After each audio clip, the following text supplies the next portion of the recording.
Hello दोस्तों, नमस्कार। Exam wisdom team की तरफ से आप सभी का स्वागत है। मेरा नाम है आकाश श्रीवास्तव। तारीख है आज 6 अक्टूबर 2022 और हम बात कर रहे हैं द हिंदू के एडिटोरियल क्रक्स को सरल हिंदी व्याख्या के साथ समझने की। आज दो एडिटोरियल आर्टिकल डिस्कस किए जाएंगे। पहला आर्टिकल न्यूट्रलिटी एब्सटेंशन, तटस्थता संयम, और दूसरा आर्टिकल रहेगा calamity prone urban India's worrying story line, आपदा प्रवण शहरी भारत की चिंताजनक कहानी। दोनों ही एडिटोरियल आर्टिकल को आसान भाषा में डिस्कस करेंगे।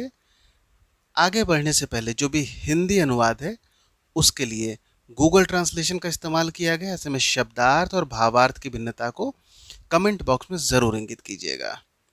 इसका फ्री पीडीएफ आपको हमारे टेलीग्राम ग्रुप में मिल जाएगा, लिंक डिस्क्रिप्शन में दिया हुआ है। आज का जो पहला आर्टिकल है वो है न्यूट्रलिटी एब्सटेंशन, तटस्थता संयम। India must take a stand against Russia's bombing and annexation of territory. Bharat को रूस की बमबारी और क्षेत्र पर कब्जा करने के खिलाफ एक स्टैंड लेना चाहिए। आर्टिकल की बात हो रही है अभी हाल में प्रधानमंत्री नरेंद्र मोदी द्वारा यूक्रेनियन राष्ट्रपति व्लादिमीर जेलेंस्की को फ़ोन कॉल होता है, और जिस पर चूंकि लंबे समय के बाद प्रधानमंत्री मोदी जी और जेलेंस्की जी की फ़ोन पे बात होती है, जब भारतीय जो छात्र यूक्रेन में फंसे थे, जब रूस यूक्रेन विवाद का प्रारंभ हुआ था उस दौरान पर बात हुई थी। और खास बात ये भी रही कि अभी वार्ता होने से कुछ दिन पूर्व ही प्रधानमंत्री मोदी और राष्ट्रपति व्लादिमीर पुतिन की मुलाकात होती है, जहां पर प्रधानमंत्री मोदी जी इस बात को कहते हैं कि ये युद्ध का समय नहीं है। विशेष तौर पर इस टिप्पणी पर काफ़ी वैश्विक सकारात्मक प्रतिक्रियाएं देखने को मिली थी, जिसमें राष्ट्रपति जेलेंस्की की भी टिप्पणी आई थी। आगे अब बात हो रही है कि जिस तरीके से अभी रशिया ने रेफरेंडम कराया है और जो जगह हैं डोनेस्क, लुहांस्क, ज़फरीजिया और खरासन में, वहाँ पर इसको रशिया में मिलाने के लिए जो रेफरेंडम होता है उसका रशिया के पक्ष में ही वोट आता है, जैसा कि सबको पहले से ही अनुमान था। ऐसे में विवाद और खिंचता भी दिखने को मिलता है, चूंकि इन सब के बीच में परमाणु सुरक्षा पर काफ़ी गहरा प्रश्न चिन्ह अब लग चुका है।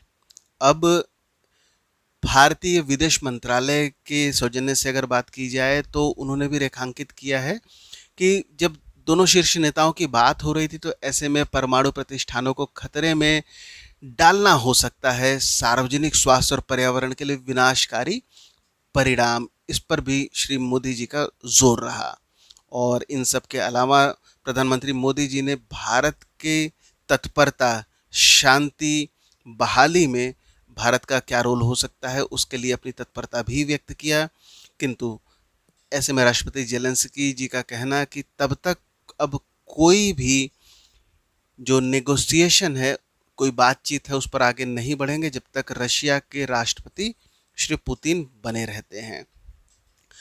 अब ऐसे में जो रशिया और यूक्रेन का जो युद्ध खिंचता जा रहा है उससे पूरी दुनिया पर ड्रामेटिक इम्पैक्ट देखने को मिल रहा है। महंगाई बुरी तरीके से बढ़ रही, इवन रिसेशन के हालात कई देशों में देखने को मिल रहे हैं।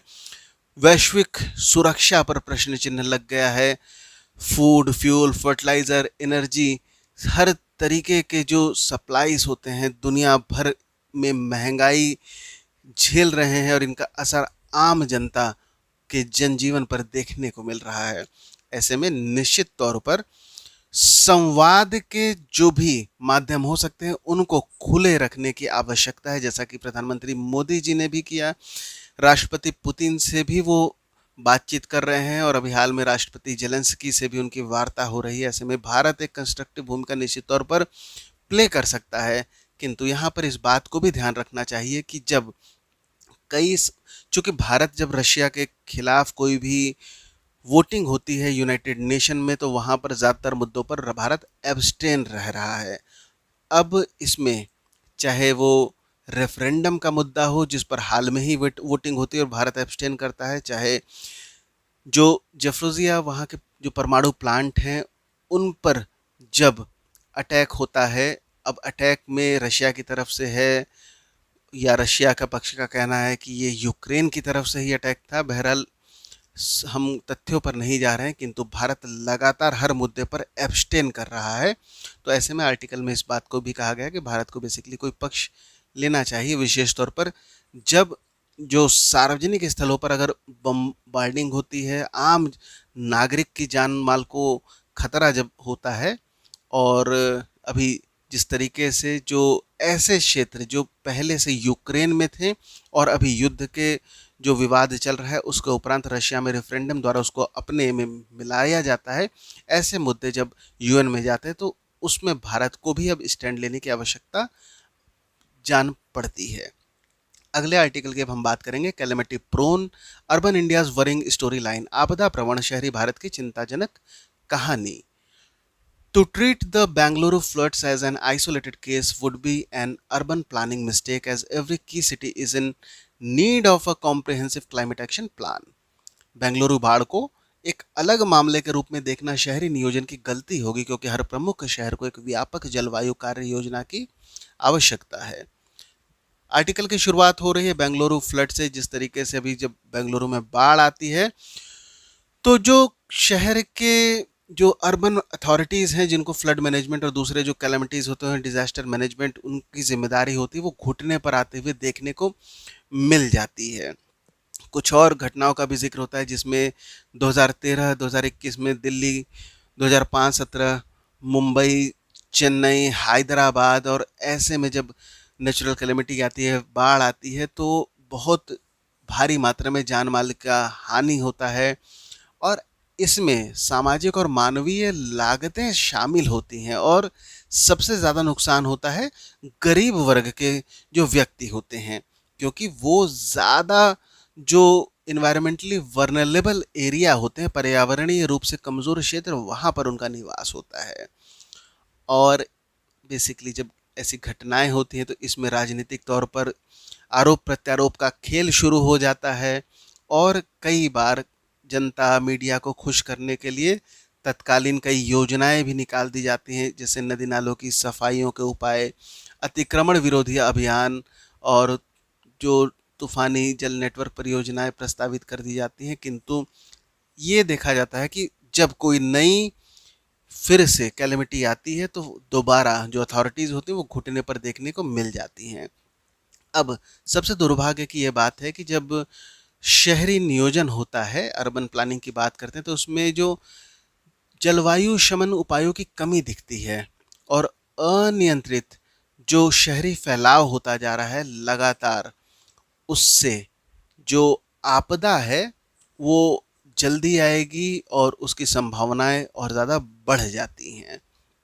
बेंगलुरु की बात कही जाए, बेंगलुरु के पास कोई मास्टर प्लान अभी नहीं है। किस तरीके से जो लगातार उसकी पॉपुलेशन बढ़ रही है, विकास अनियंत्रित तरीके से बढ़ रहा है, उसको एक कंट्रोल्ड और प्लान्ड मैनर में आगे किया जा सके। 2015 के बाद से कोई भी मास्टर प्लान नहीं आया है, अगला 2025 तक आने की संभावना है। पूरे भारत की बात कही जाए तो लगभग 65% जो शहरी बस्तियां हैं कहीं पर भी मास्टर प्लान नहीं है, और जहाँ पर मास्टर प्लान है वहाँ पर जो ग्लोबल चेंजेस हैं, पर्यावरण संरक्षण, जलवायु परिवर्तन, इनकी बात नहीं होती है।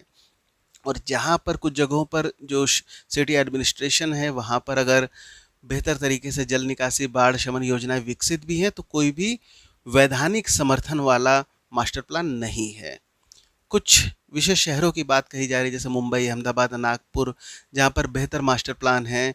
विशेष तौर पर मुंबई की बात कही जा रही है, जहाँ पर जो पर्यावरण है उसका भी प्रॉपर, उसमें पर्यावरणीय जो शमन है उसको भी मास्टर प्लान में इंक्लूड किया जा रहा है, और किस तरीके से नेट ज़ीरो एमिशन की तरफ बढ़ा जा सके उसको भी उनके मास्टर प्लान में शामिल किया गया है। फिर भी चूंकि जो स्टैट्यूटरी बैकिंग होती है, वैधानिक समर्थन होता है, उनके अभाव में ये जो मास्टर प्लान होते हैं वो निरर्थक ही साबित होते हैं। इनमें जिस तरीके से दंतहीन है, शक्तिहीन है, बेईमानी से सिद्ध हो जाते हैं। और चूंकि ज़्यादातर जो मास्टर प्लान होते हैं वो बंद कमरों में बनते हैं, एक्सपर्ट्स बनाते हैं, अब उसमें जो पब्लिक पार्टिसिपेशन की कमी होती है, और ऐसे में प्लान कितना भी बेहतर हो जाए पर वो व्यवहारिक नहीं हो पाता अथवा उतना प्रभावशाली नहीं हो पाता जितना उसको होना चाहिए, क्योंकि पब्लिक पार्टिसिपेशन नहीं हो पाती है, विश्वसनीयता की कमी होती है, योजना सफल नहीं बन पाती है। अब आगे इस बात की ज़रूरत व्यक्त की गई है कि जो प्रमुख भारतीय शहर हैं उनके लिए बेहतर तरीके से जो क्लाइमेट चेंज है, व्यापक जलवायु कार्य योजना का निर्माण किया जाए, और शहर के जो मास्टर प्लान बनेंगे उसको स्टेचुटरी बैकिंग में दी जाए। अब इस पे सबसे इम्पोर्टेंट रूप में ये भी होगा कि जो पब्लिक पार्टिसिपेशन बढ़ाने के लिए पब्लिक कंसल्टेशन, सार्वजनिक परामर्श जैसी जो प्रक्रियाएं होती हैं इसको इंस्टीट्यूशनलाइज कर दिया जाए, संस्थागत बना दिया जाए, प्लान का एक हिस्सा बना दिया, जिससे जो प्लान है वो बेहतर तरीके से काम कर सके, उस पर विश्वसनीयता बढ़े और आम जो लोग हैं उसके भागीदार हो सके। और इन सब के अलावा जलवायु परिवर्तन से संबंधित मुद्दों से सक्रिय रूप से निपटने के लिए एक पर्यावरण संरक्षण एजेंसी की भी आवश्यकता है। और जो देश का अनियंत्रित शहरी फैलाव है, इससे अगली आपदा है वो और ज़्यादा बढ़ेगी, और यदि आपदा आती है तो वो और ज़्यादा विनाशकारी भी सिद्ध होगी। आज के हिंदू के आर्टिकल में इतना ही। अंत तक बने रहने के लिए धन्यवाद।